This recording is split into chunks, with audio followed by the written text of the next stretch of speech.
Good morning everyone. Myself Urmila Parmar. Today I will discuss about polypeptide and protein. આપણે લોકોએ last લેક્ચરની અંદર amino acid, polypeptide અને પ્રોટીનની યુનિટની અંદર કેટલું જોયું? તો કે એમિનો એસિડની પ્રસ્તાવના, આલ્ફા એમિનો એસિડનું વર્ગીકરણ જે આપણે જોઈ ગયા, alpha amino acid, beta amino acid, gamma amino acid. પછી આલ્ફા એમિનો એસિડના વર્ગીકરણમાં acidic amino acid, basic amino acid, neutral amino acid. Amino એસિડના સામાન્ય ગુણધર્મ, આ એક પોઈન્ટ આપણે ભણવાનો બાકી છે. આલ્ફા એમિનો એસિડ બનાવવાની સામાન્ય રીત, એ આપણા સિલેબસની 5 રીત હતી, એ આપણે ઓલરેડી આગળના લેક્ચરમાં જોઈ ગયા. તો હવે આપણે જોઈએ પોલીપેપ્ટાઇડ અને પ્રોટીનની પ્રસ્તાવના અને પોલીપેપ્ટાઇડ અને પ્રોટીન વચ્ચેનો તફાવત. આ 2 પોઈન્ટ આજે આપણે લેક્ચરમાં જોવાના છે. આ 2 પોઈન્ટ તમે જોઈ લ્યો, પછી તમારા યુનિટની અંદરનો એક પોઈન્ટ બાકી રહે, એમિનો એસિડના સામાન્ય ગુણધર્મ, જે આપણે નેક્સ્ટ લેક્ચરમાં જોઈ લઈશું. તો આજે આપણે જો શરૂ કરીએ તો પોલીપેપ્ટાઇડ અને પ્રોટીનની પ્રસ્તાવના. Introduction of polypeptide. તો પોલીપેપ્ટાઇડ આપણે શરૂ કરતાં પહેલાં જો એમિનો એસિડનું થોડું જોઈ લઈએ તો તમને ખ્યાલ છે કે એમિનો એસિડ કોને કહેવાય. તો એમિનો એસિડની અંદર NH2 અને COOH ગ્રુપ આવેલા હશે, બરાબર. અને ફેટી એસિડની આલ્કલાઇન શૃંખલામાંના કોઈપણ કાર્બન પરથી હાઇડ્રોજનનો પરમાણુ દૂર થાય અને NH2 ગ્રુપ દાખલ થાય તો એવા ફેટી એસિડને એમિનો એસિડ કહેવાય. ઉદાહરણ તરીકે તમે જોઈ લો તો એમિનો એસિડ આપણે કોને કહેવા? તો કે NH2 CH2 COOH, બરાબર. જે શું થશે? તો કે એમિનો એસિડ થશે. હવે શું કહે છે પોલીપેપ્ટાઇડ? તો કે એમિનો એસિડના NH2 ગ્રુપ અને તે જ અથવા બીજા એમિનો એસિડના COOH ગ્રુપ વચ્ચે પ્રક્રિયા થતાં પાણીનો અણુ દૂર થઈ એમાઇડ મળે છે. શું કહે છે? એક એમિનો એસિડનો NH2 ગ્રુપ અને તે જ એમિનો એસિડ અથવા તો બીજો એમિનો એસિડનો COOH ગ્રુપ, એટલે એક NH2 ગ્રુપ અને COOH ગ્રુપ વચ્ચે પ્રક્રિયા થતાં પાણીનો અણુ દૂર થઈ એમાઇડ મળે છે. આ સંયોજનનું પેપ્સિન ઉત્સેચક વડે જળ વિભાજન થતું હોવાથી તેઓને પેપ્ટાઇડ કહેવાય છે. અને NHCO સમૂહ પેપ્ટાઇડ સાંકળ તરીકે ઓળખાય છે. એટલે શું કહે છે? તો કે એક એમિનો એસિડનો NH2 ગ્રુપ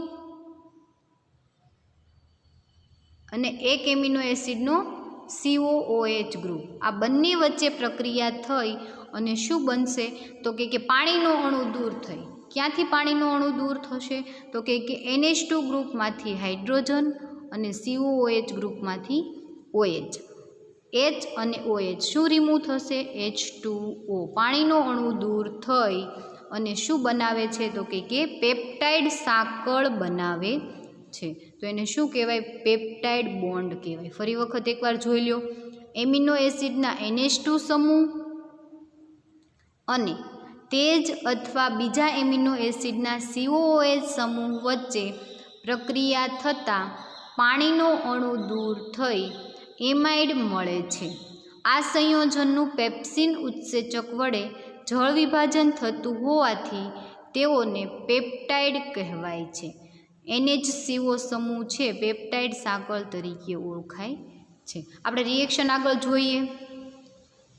શું કહે છે? એમિનો એસિડ અણુઓની જેટલી સંખ્યા જોડાઈને પેપ્ટાઇડ બને તે પરથી પેપ્ટાઇડને ડાયપેપ્ટાઇડ, ટ્રાયપેપ્ટાઇડ, ટેટ્રાપેપ્ટાઇડ અને છેલ્લે પોલીપેપ્ટાઇડથી ઓળખવામાં આવે છે. તો આ હતું પેપ્ટાઇડનું ક્લાસિફિકેશન, કે જો 2 એમિનો એસિડ જોડાયેલા હોય તો એને 2 હોય એને આપણે શું કહેવાય? ડાય.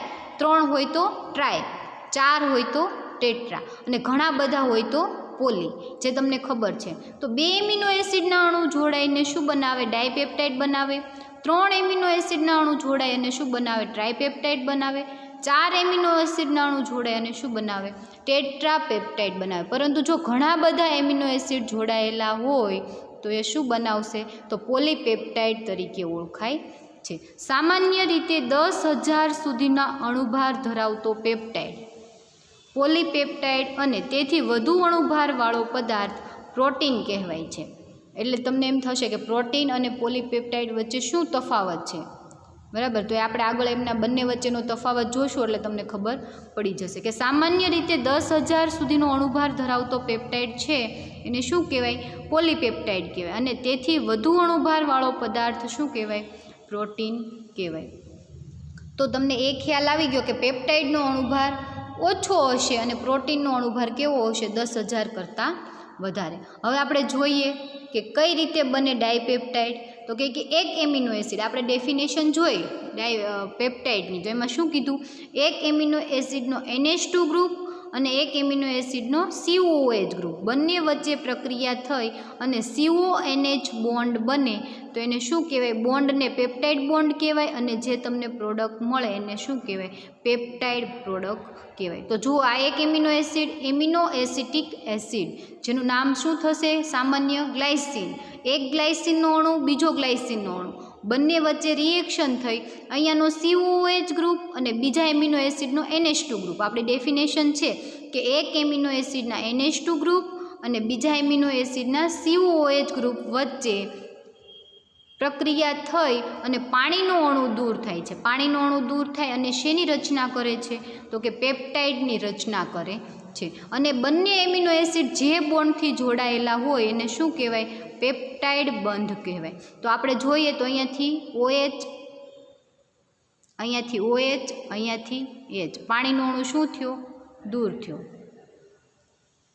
અહીંયાથી OH, અહીંયાથી H. એક પાણીનો અણુ શું થયો? દૂર થયો. બરાબર. પાણીનો અણુ ક્યાંથી દૂર થશે? અહીંયાથી OH ગ્રુપ, અહીંયાથી OH ગ્રુપ, અહીંયાથી H ગ્રુપ. અને શેની રચના કરશે? અહીંયાથી OH ગ્રુપ, અહીંયાથી H ગ્રુપ. શેની રચના કરશે? CONH. અહીંયાથી OH ગ્રુપ રિમૂવ થશે એટલે કાર્બનની એક વેલેન્સી કેવી થશે? ખાલી થશે. અહીંયા નાઇટ્રોજન પાસેથી એક હાઇડ્રોજન રિમૂવ થશે એટલે નાઇટ્રોજનની એક વેલેન્સી કેવી થશે? ખાલી થશે. એટલે CO કાર્બનની એક વેલેન્સી અને નાઇટ્રોજનની એક વેલેન્સી ખાલી થશે. એમના વચ્ચે શું બની જશે? બોન્ડ બની જશે. એટલે એ જે આખો બોન્ડ છે CONH બોન્ડ એને શું કહેવાય? પેપ્ટાઇડ બોન્ડ કહેવાય. અને જે પ્રોડક્ટ મળશે એમાં 2 એમિનો એસિડ જોડાણા, 1 અને 2. એટલે જે પ્રોડક્ટ બની એ શું બન્યું? તો કે ડાયપેપ્ટાઇડ બન્યું. હવે જો આ ડાયપેપ્ટાઇડ તમને મળ્યો એની અંદર તમે ફરી વખત પ્લસ કરીને એક એમિનો એસિડ એડ કરી દો, NH2 CH2 COOH. તમે ત્રીજો એમિનો એસિડ લઈ લો તો શું થશે? તો કે અહીંયાનો OH ગ્રુપ, અહીંયાથી H, પાછો એક પાણીનો અણુ શું થશે? રિમૂવ થશે. પાણીનો અણુ રિમૂવ થશે અને અહીંયા કાર્બનની એક વેલેન્સી ખાલી થશે, અહીંયા નાઇટ્રોજનની એક વેલેન્સી ખાલી થશે. બંને વચ્ચે બોન્ડ બની જશે અને જે તમને પ્રોડક્ટ મળશે એની અંદર કેટલા એમિનો એસિડ હશે? એક આ અને એક આ. ટોટલ કેટલા? 3 એમિનો એસિડ હશે એટલે એને શું કહેવાય? ટ્રાયપેપ્ટાઇડ કહેવાય. એવી જ રીતે એની અંદર ચોથો એમિનો એસિડ ઉમેરાય, પાંચમો એમિનો એસિડ ઉમેરાય અને છેલ્લે શેની રચના કરે છે? પોલીપેપ્ટાઇડની રચના કરે છે. જુઓ, આની અંદર એક એમિનો એસિડ, બીજો એમિનો એસિડ, ત્રીજો એમિનો એસિડ, ચોથો એમિનો એસિડ, પાંચમો એમિનો એસિડ. બરાબર. તો જ્યારે ઘણા બધા એમિનો એસિડ જોડાય અને શેની રચના કરશે? પોલીપેપ્ટાઇડની રચના કરશે. જુઓ શું કહે છે? તો કે આ રીતે પ્રાપ્ત થતા ડાયપેપ્ટાઇડ સાથે એમિનો એસિડના અણુ જોડાઈને છેવટે પોલીપેપ્ટાઇડ બને છે, જેનું વ્યાપક સૂત્ર નીચે પ્રમાણે છે. એટલે આ શેનું સૂત્ર થશે? પોલીપેપ્ટાઇડનું થશે. એટલે એક એમિનો એસિડ, બીજો એમિનો એસિડ બંને જોડાય અને શેની રચના કરી? ડાયપેપ્ટાઇડની. એની અંદર જો ત્રીજો એમિનો એસિડનો અણુ જોડાય તો ટ્રાયપેપ્ટાઇડ અને ઘણા બધા એમિનો એસિડના અણુ જોડાય અને શેની રચના કરશે? પોલીપેપ્ટાઇડની રચના કરશે. તો તમને પોલીપેપ્ટાઇડ શું છે એ સમજાણું. ફરી વખત ડેફિનેશન જુઓ તો એની ડેફિનેશન શું કહે છે?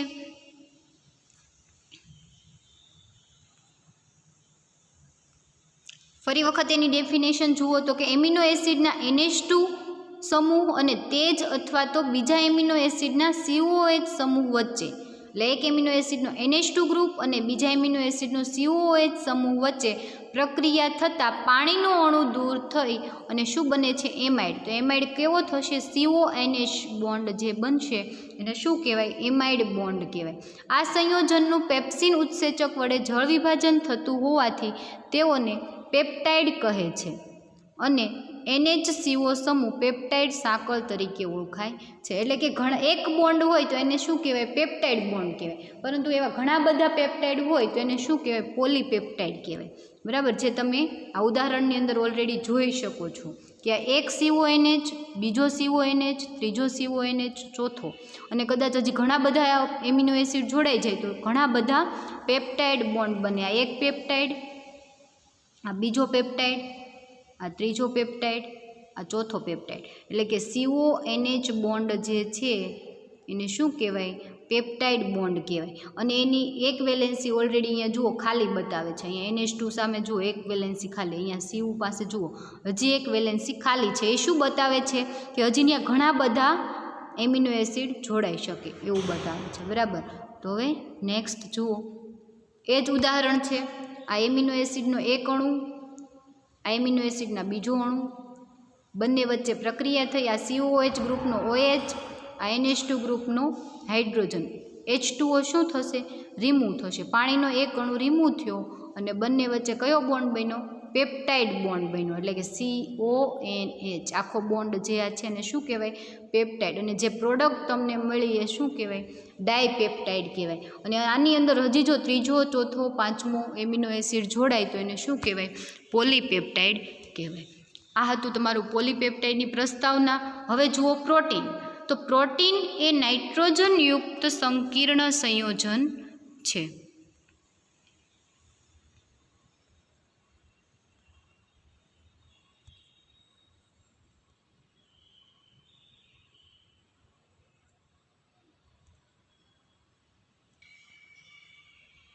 શું છે? પ્રોટીન એ નાઇટ્રોજનયુક્ત સંકીર્ણ સંયોજન છે. તે પ્રાણી અને વનસ્પતિ કોષમાં હોય છે. હવે તમને ખબર છે પ્રોટીન છે એ મનુષ્યના શરીરની અંદર રહેલા કોષની અંદર, બરાબર, એટલે કે પ્રાણી અને વનસ્પતિ કોષનો મહત્ત્વનો ઘટક છે. બરાબર. એના પછી જુઓ તો કાર્બોહાઈડ્રેટ, તેલ, ચરબી વગેરે કાર્બનિક સંયોજનોમાં CHO વગેરે તત્વ સમૂહ આવેલા હોય છે. જ્યારે પ્રોટીનમાં નાઇટ્રોજન અને ક્યારેક સલ્ફર જેવા તત્વો પણ હાજર હોય છે. એટલે કે પ્રોટીન શેનું બનેલું હશે? તો કે કાર્બન, હાઇડ્રોજન, ઓક્સિજન, નાઇટ્રોજન અને સલ્ફર જેવા તત્વોનું બનેલું હશે. એના પછીનો જુઓ ગ્રીક શબ્દ પ્રોટીયસ. પ્રાથમિક પરથી જીવનની પ્રાથમિક જરૂરિયાતના પદાર્થોને પ્રોટીન કહેવામાં આવે છે. એટલે પ્રોટીન જે છે એ મનુષ્યના શરીર માટે પ્રાથમિક જરૂરિયાત છે. એટલે એને શું કીધું? તો કે પ્રોટીન નામ. પ્રોટીયસ ગ્રીક શબ્દ છે એના ઉપરથી શું? પ્રોટીન નામ પડ્યું. આ નામ છે એ મડલર નામના વૈજ્ઞાનિકે આપ્યું. કદાચ તમને એક માર્કમાં પ્રશ્ન પૂછાય, પ્રસ્તાવના જે તમારી છે એમાંથી મોસ્ટલી કેવા ક્વેશ્ચન પૂછાતા હોય? 1 માર્કના, 2 માર્કના.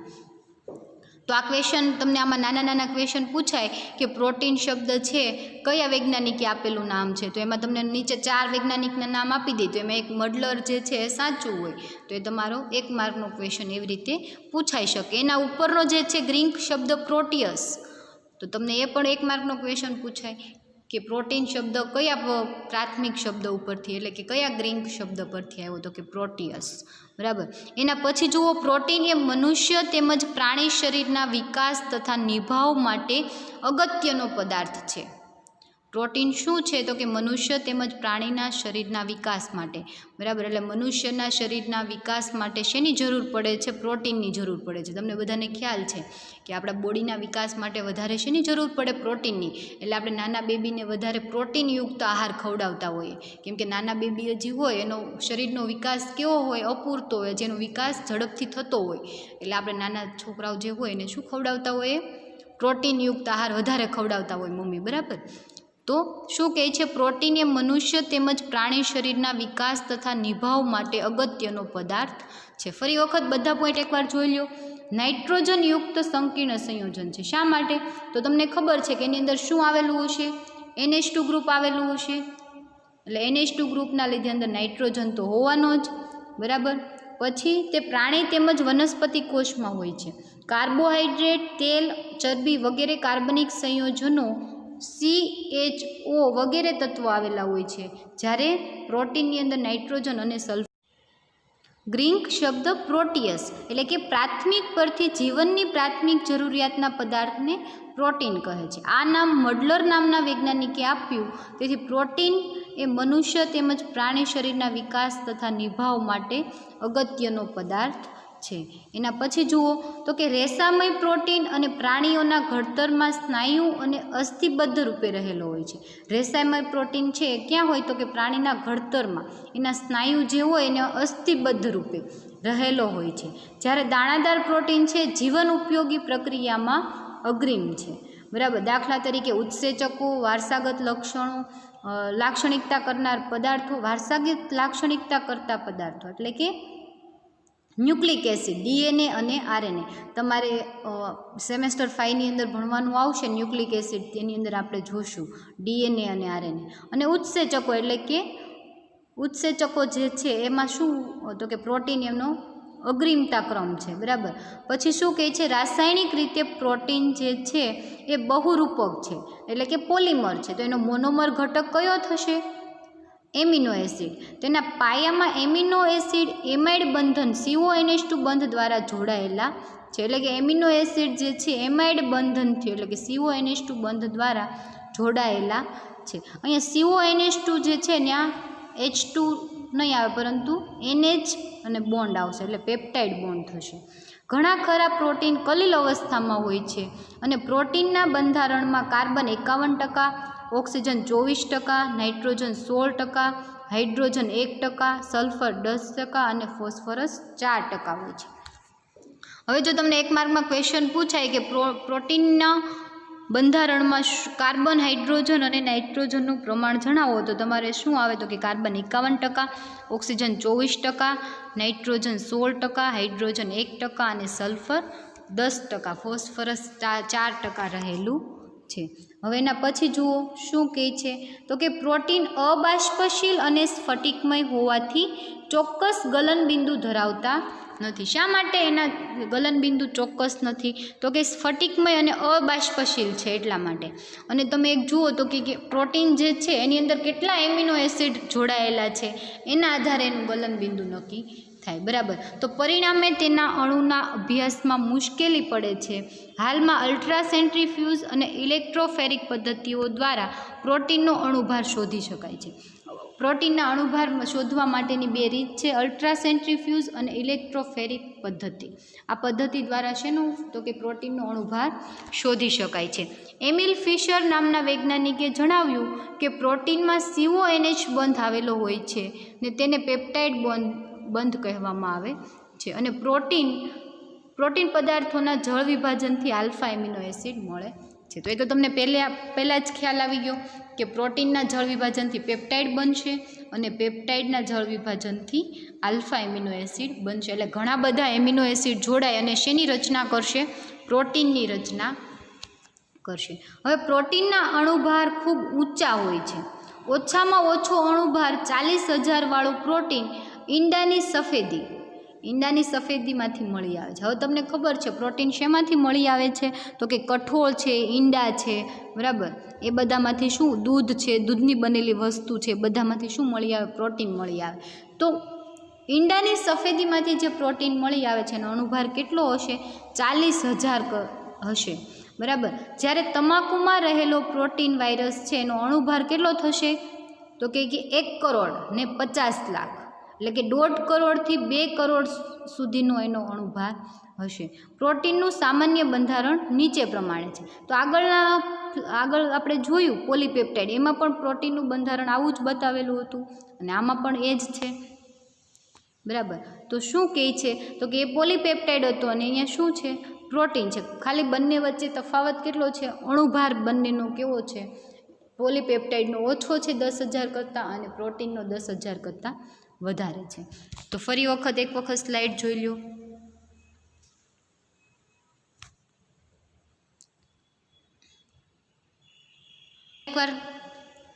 ફરીવાર એક વખત પ્રોટીન શું છે જોઈ લો. પ્રોટીન એ નાઇટ્રોજનયુક્ત સંકીર્ણ છે. વનસ્પતિ કોષમાં અને પ્રાણી કોષમાં રહેલો હોય છે. તત્વ સમૂહ તરીકે શું આવેલું છે તો કે CHO અને NS આવેલા છે. ગ્રીક શબ્દ પ્રોટીયસ પરથી એનું નામ પડ્યું, મડલર નામના વૈજ્ઞાનિકે આપ્યું. અને પ્રોટીન એ મનુષ્ય અને પ્રાણી શરીરના વિકાસ માટેનો અગત્યનો ઘટક છે. હવે એના પછી જુઓ શું કહે છે આમાં તો કે ઉત્સેચકો અને વારસાગત લાક્ષણિકતા કરનાર પદાર્થો છે. પછી એનો બહુરૂપક એટલે કે પોલિમર શું થશે, પ્રોટીન થશે. એનો મોનોમર એકમ કયો થશે, એમિનો એસિડ થશે. એટલે કે ઘણા બધા એમિનો એસિડ જોડાય અને શેની રચના કરશે, પ્રોટીનની રચના કરશે. એના પછીનો પોઈન્ટ જુઓ કે એની અંદર શું આવેલું હશે, આ બધા પર્સન્ટેજમાં તત્વ સમૂહ આવેલા હશે. એના પછીની સ્લાઇડ જોઈ લો શું કહે છે તો કે ઘણા બધા એમિનો એસિડના પ્રોટીનના જળ વિભાજનથી ઘણા બધા આલ્ફા એમિનો એસિડ મળે છે. અને છેલ્લે તમને પ્રોટીનનું બંધારણ કીધું, બરાબર. તો આ હતું પ્રોટીન. અને પોલીપેપ્ટાઇડ તમે ઓલરેડી આગળ જોઈ ગયા. પોલીપેપ્ટાઇડમાં ડાયપેપ્ટાઇડ, ડાયપોલીપેપ્ટાઇડ, ટ્રાયપોલીપેપ્ટાઇડ, ટેટ્રાપોલીપેપ્ટાઇડ, બરાબર, એ આપણે જોયું. એના ઉપરથી પ્રોટીન સ્ટ્રક્ચર, તો પ્રોટીન સ્ટ્રક્ચરમાં જુઓ આ એક તમને જે શૃંખલા બતાવેલી છે એ શેની છે, એમિનો એસિડની શૃંખલા છે. એટલે કે પ્રાઇમરી સ્ટ્રક્ચર છે. એના પછી એરો કરીને તમને સેકન્ડરી સ્ટ્રક્ચર બતાવેલું છે. આ એની આખી હેલિક્સ જે છે, આ નળાકારમાં આખી એની શૃંખલા છે. અને આ જે છે એનું સેકન્ડરી સ્ટ્રક્ચર એટલે કે બે આવી જોડાય અને શેની રચના કરશે, સેકન્ડરી સ્ટ્રક્ચરની રચના કરશે. એટલે કે એમાં બે એમિનો એસિડની શૃંખલા જોડાયેલી હશે અને આની અંદર ઘણી બધી જોડાઈને શેની રચના કરશે તો કે પ્રોટીનની રચના કરશે. તો આ હતું એમિનો એસિડમાંથી કઈ રીતે પ્રોટીન બને એ. આ એક એમિનો એસિડ, બીજો એમિનો એસિડ, ત્રીજો, ચોથો, પાંચમો, છઠ્ઠો, સાતમો. એટલે કે આ એમિનો એસિડની આખી શું છે, શૃંખલા છે, બરાબર. અને આ એનું હેલિક્સ બંધારણ છે. એના ઉપરથી સેકન્ડરી સ્ટ્રક્ચર અને એના ઉપરથી ફાઇનલ બંધારણ. તો આ હતું પ્રોટીન. જોઈ લો સ્લાઇડ એક વખત. ઘણી બધી એમિનો એસિડની શૃંખલા છે એ શું કરશે તો કે ઘણી બધી એમિનો એસિડની શૃંખલા જોડાય અને શેની રચના કરશે, પ્રોટીનની રચના કરશે. તો આ પણ એક પ્રોટીનનું જ બંધારણ છે, બરાબર. હવે આપણે પોલીપેપ્ટાઇડ અને પ્રોટીન શું છે એ આપણે જોઈ લીધું, બરાબર. પોલીપેપ્ટાઇડ અને પ્રોટીન શું છે એ આપણે જોઈ લીધું. પરંતુ હવે આપણે જોઈશું બંને વચ્ચેનો તફાવત.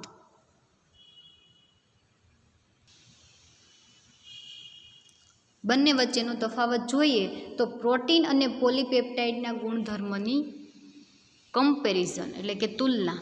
Comparison of protein and polypeptide એટલે કે પ્રોટીન અને પોલીપેપ્ટાઇડની તફાવત. હવે તફાવત બંને વચ્ચે ખાલી કેટલો ડિફરન્ટ છે તો કે બંને વચ્ચે ખાલી અણુભારનો તફાવત છે. આપણે જોઈએ એક પછી એક પોઈન્ટ શું કહે છે. તો ફર્સ્ટ પોઈન્ટ, એમિનો એસિડનો પોલિમર છે. પ્રોટીન શું છે તો કે એમિનો એસિડ, ઘણા બધા એમિનો એસિડ જોડાય અને શેની રચના કરે છે, પ્રોટીનની. એટલે પોલિમર કોણ થશે, પ્રોટીન. મોનોમર કોણ થશે, એમિનો એસિડ. સેમ આમાં એમિનો એસિડનો પોલિમર છે. પોલીપેપ્ટાઇડ છે, ઘણા બધા પેપ્ટાઇડ બોન્ડ જોડાય અને શેની રચના કરે, પોલીપેપ્ટાઇડની. તો એમિનો એસિડનો પોલિમર છે. સેકન્ડ પોઈન્ટ જુઓ, અણુભાર 10,000 કરતાં વધારે હોય છે. પ્રોટીનનો અણુભાર કેટલો હોય છે, 10,000 કરતાં વધારે હોય છે. આમાં અણુભાર 10,000 કરતાં ઓછો હોય છે. એટલે પોલીપેપ્ટાઇડનો અણુભાર કેવો થશે, 10,000 કરતાં ઓછો. આની અંદર કાર્બન, હાઇડ્રોજન, ઓક્સિજન, નાઇટ્રોજન વગેરે તત્વો આવેલા હોય છે. શેમાં, પ્રોટીનમાં કાર્બન, હાઇડ્રોજન, ઓક્સિજન, નાઇટ્રોજન વગેરે તત્વો આવેલા છે. જ્યારે પોલીપેપ્ટાઇડમાં પણ કાર્બન, હાઇડ્રોજન, ઓક્સિજન, નાઇટ્રોજન વગેરે તત્વો આવેલા છે. હવે આની અંદર જુઓ પ્રોટીનમાં તો કે NH2 અને COOH ગ્રુપ આવેલા છે. એ તો તમને ખબર જ છે કે એમિનો એસિડ શેનું બનેલું છે તો કે એમિનો ગ્રુપ અને COOH ગ્રુપનું બનેલું છે. જ્યારે પોલીપેપ્ટાઇડમાં પણ NH2 અને COOH બધા પોઈન્ટ બંનેના કેવા થશે, સરખા. ખાલી એક જ પોઈન્ટ જે છે અણુભારનો એ બંનેનો કેવો છે, અલગ અલગ છે. હવે એના પછીનો પોઈન્ટ જુઓ તો કે એસિડ, આલ્કલી તથા ઉત્સેચકથી જળ વિભાજન કરતાં આલ્ફા એમિનો એસિડ મળે છે. પોલીપેપ્ટાઇડમાં પણ એસિડ, આલ્કલી અને ઉત્સેચકથી જળ વિભાજન કરતાં શું મળશે, આલ્ફા એમિનો એસિડ. એટલે પ્રોટીન અને પોલીપેપ્ટાઇડનું તમે જળ વિભાજન કરશો એટલે એનો મોનોમર ઘટક કયો થશે તો કે એમિનો એસિડ. કેમ કે શેના બનેલા છે, ઘણા બધા એમિનો એસિડના બનેલા છે. એક તમને હું ઉદાહરણ આપું તો ઘણા બધા એમિનો એસિડ જોડાય, બરાબર, ગ્લાયસિન છે, એલેનાઇન છે, ઘણા બધા ફિનાઇલ એલેનાઇન છે, ઘણા બધા લઈ લો. ઘણા બધા એમિનો એસિડ જોડાય અને શેની રચના કરશે? પોલીપેપ્ટાઇડની. તો તમે જ્યારે એને છૂટા પાડશો, બરાબર, એના કટકા કરશો તો તમને શું મળશે? જે જોડાણું હતું એ તમને પાછું મળશે, બરાબર. તો ઘણા બધા એમિનો એસિડ જોડાય અને શેની? પોલીપેપ્ટાઇડ અને પ્રોટીનની રચના કરશે. એના પછી જુઓ તો કે બાયુરેટ કસોટી આપે છે, ચોક્કસ ગલનબિંદુ ધરાવતા નથી, સ્વાદે તુરા હોય છે, નાઇટ્રસ એસિડ સાથે પ્રક્રિયા થતાં નાઇટ્રોજન વાયુ ઉત્પન્ન થાય છે, પાણીમાં અદ્રાવ્ય પરંતુ આલ્કોહોલ, મિથેનોલ, ઇથેનોલ, એસિટોન એ બધાની અંદર શું હશે? અદ્રાવ્ય હશે. પ્રોટીનના મંદ H2SO4 વાળા દ્રાવણમાં ફોસ્ફોટિક એસિડ અથવા ટેનિક એસિડ ઉમેરતા પ્રોટીનનું અવક્ષેપણ થાય છે. આ એક પોઈન્ટ સમજવાનો છે. માનો કે પ્રોટીનનો ડબ્બો તમારી પાસે છે, એનું તમે HClમાં દ્રાવણ બનાવી નાખ્યું. જેમ તમે શેનું દ્રાવણ બનાવો છો? NaOHનું બનાવો છો. તમારો પદાર્થ કોઈ પણ હોય, તમને લેબમાં આપેલો હોય પ્રેક્ટિકલ માટે, એનું તમે પાણીમાં દ્રાવણ બનાવતા હોય, તો એ તમારે પ્રોટીનનું H2SO4માં દ્રાવણ બનાવી ફોસ્ફોટિક એસિડ અને ટેનિક એસિડ ઉમેરવાનું છે. તમે ઉમેરશો એટલે શું થશે? તો કે પ્રોટીન જે દ્રાવ્ય થઈ ગયેલો છે એ શું થશે? એનું ફરીવાર અવક્ષેપણ થશે, બરાબર. એક ઉદાહરણ તમને લેબની અંદર આપું તો જ્યારે તમે એસિડ નેચર ફાઇન્ડ કરતા હોય કે કોઈ પદાર્થ કેવો છે? એસિડિક છે. તો તમે શું કરો? તો કે પદાર્થ છે ને બાયકાર્બોનેટમાં પહેલાં દ્રાવણ બનાવો. બાયકાર્બોનેટમાં દ્રાવણ બની જાય એટલે તમે એમાં શું ઉમેરો? એસિડ ઉમેરો. એસિડ ઉમેરો એટલે શું થાય? એમાં એનું અવક્ષેપણ થાય. એટલે એસિડની અંદર અવક્ષેપણ થાય. તો આનું અવક્ષેપણ શેમાં થશે? ફોસ્ફોટિક એસિડ અને ટેનિક એસિડની અંદર એનું શું થશે? તો કે અવક્ષેપણ થશે. એની અંદર NH2 અને COH સમૂહ આવેલા હોવાથી કેવું છે? ઉભયગુણી છે. NH2 અને COH. NH2 ગ્રુપ કેવું છે? તો કે બેઝિક છે. COH ગ્રુપ કેવું છે? એસિડિક છે. એટલે કેવું થશે? ઉભયગુણી. બધાની અંદર બધા જ પોઈન્ટ કેવા છે? સરખા છે. ખાલી શું ફેર છે? તો કે બંને વચ્ચે ખાલી શેનો ફેર છે? તો કે અણુભાર. આનો અણુભાર કેટલો છે? તો કે 10,000 કરતાં વધારે, અને આનો અણુભાર કેવો છે? 10,000 કરતાં ઓછો, બરાબર. ફરીવાર એકવાર બધા પોઈન્ટ જોઈ લો. NH2 ગ્રુપ અને COH સમૂહ આવેલા છે એટલે કેવું છે? ઉભયગુણી છે. જળ વિભાજન કરતાં આલ્ફા એમિનો એસિડ મળશે. એમિનો એસિડનો પોલિમર છે. પછી બાયુરેટ કસોટી આપે છે, ગલનબિંદુ ચોક્કસ નથી, સ્વાદે તુરા છે, નાઇટ્રસ એસિડ સાથે નાઇટ્રોજન વાયુ ઉત્પન્ન કરે છે, પાણીમાં અદ્રાવ્ય પરંતુ આલ્કોહોલમાં દ્રાવ્ય છે, ફોસ્ફોટિક અને ટેનિક એસિડ સાથે એનું શું થાય છે? અવક્ષેપણ થાય છે અને ઉભયગુણી છે, બરાબર. એટલા પોઈન્ટ જો તમને 5 માર્કમાં કે 5 માર્કમાં ક્વેશ્ચન પૂછાય કે પ્રોટીન અને પોલીપેપ્ટાઇડ વચ્ચેનો તફાવત સમજાવો, તો તમારા બધા પોઈન્ટ લખવાના. અને જે તમે એક પોઈન્ટ લખો કે એનો અણુભાર જે છે એ 10,000 કરતાં પ્રોટીનનો વધારે છે અને પોલીપેપ્ટાઇડનો 10,000 કરતાં ઓછો છે, એની નીચે તમારે એને હાઇલાઇટ કરવાનું છે, જેથી કોઈ બી એક્ઝામિનર જોતા હોય પેપર તો એનો મેઇન પોઈન્ટ જે છે એને નજરમાં આવે, બરાબર. એટલે તમે નીચે અંડરલાઇન કરી અને ડબલ અંડરલાઇન કરીને હાઇલાઇટ કરો. એક્ઝામમાં તમે જ્યારે ક્વેશ્ચન લખતા હોય ત્યારે શું કરવાનું છે? એના અણુભારનો જે પોઈન્ટ છે એના નીચે ડબલ અંડરલાઇન કરવાની છે, બરાબર. એટલે જે પેપર ચેક કરતા હોય એને ખ્યાલ આવે. તો આજે આપણે કેટલું જોયું? તો કે પ્રોટીનની પ્રસ્તાવના, પોલીપેપ્ટાઇડની પ્રસ્તાવના, પ્રોટીન કેવી રીતે બને છે, પોલીપેપ્ટાઇડ કેવી રીતે બને છે અને બંને વચ્ચેનો તફાવત. તો કે બંને વચ્ચે શું ફેર છે? તો કે અણુભારનો ફેર છે, બરાબર. તો આ હતું આપણું પ્રોટીન, પોલીપેપ્ટાઇડ અને બંને વચ્ચેનો તફાવત. હવે આપણે આ યુનિટની અંદર ખાલી એમિનો એસિડના ગુણધર્મો ભણવાના બાકી છે, બરાબર. શું બાકી છે? એમિનો એસિડના ગુણધર્મો ભણવાના, જે આપણે આવતા લેક્ચરમાં જોઈ લઈશું. ત્યાં સુધીમાં આટલું વાંચો અને રીડિંગ કરો. અને આનું મટીરિયલ તમને લગભગ મળી ગયું હશે, બરાબર. તો એની અંદર રીડિંગ કરતા રહ્યો અને વાંચતા રહ્યો. નેક્સ્ટ લેક્ચરમાં પાછા આપણે મળ્યા.